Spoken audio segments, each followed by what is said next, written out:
We're very fortunate here at Muscle Car of the Week to have some very passionate viewers. A lot of people like to watch our show and then leave us comments and ask questions, and we always appreciate that. And we appreciate the fact that a lot of people take their time on Fridays or the weekend to sit back and enjoy our show with friends, sometimes with car clubs, and they tell us that they like the show and it is something to look forward to at the end of the week. Well, we appreciate that, and we agree. We look forward to making the show and enjoy sharing it with you. So today we thought we'd take a couple of minutes to address a comment or two and also preview some upcoming stuff on future episodes of Muscle Car of the Week.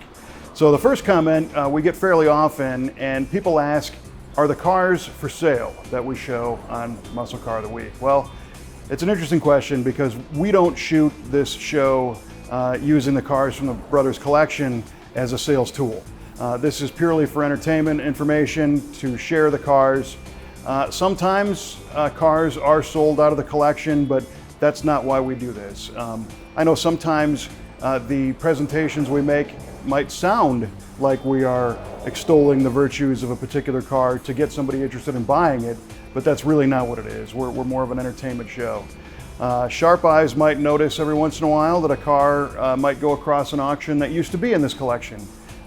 And they're always adding new cars to the collection. So it's very dynamic.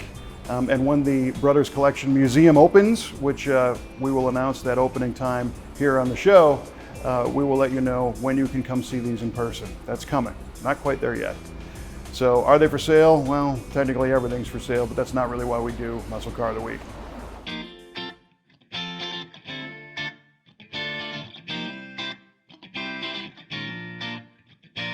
Another question we get every once in a while is the relationship between Muscle Car of the Week and V8TV and how we see the same episodes appear on both channels. Well, there is a difference, and here's how it goes.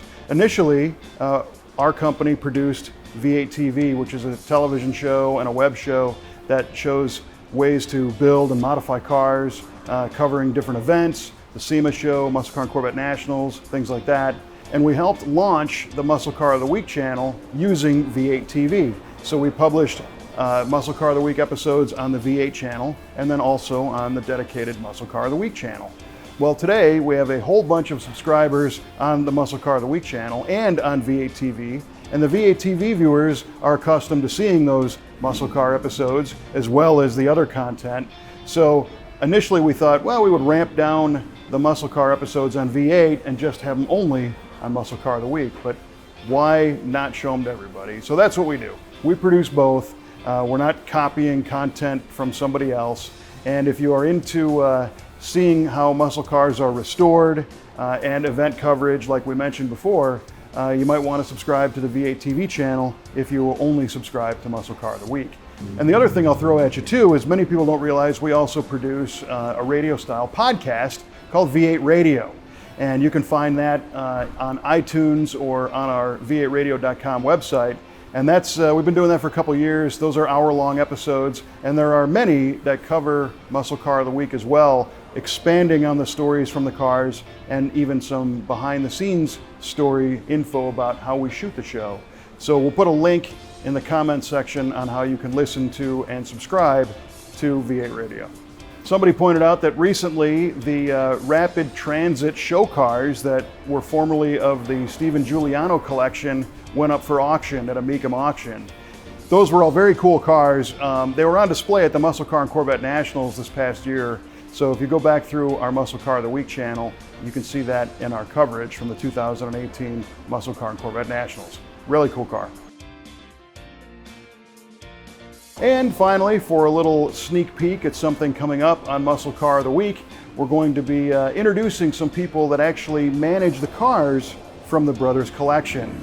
These guys have been working on the cars, keeping them maintained, managing the collection.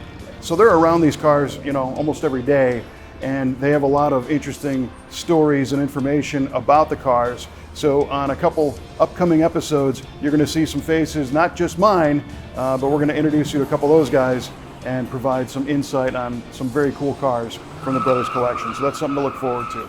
As always, we appreciate your time. If you like this kind of stuff, go ahead and subscribe, and we'll see you next time with another awesome car from the Brothers Collection on Muscle Car of the Week.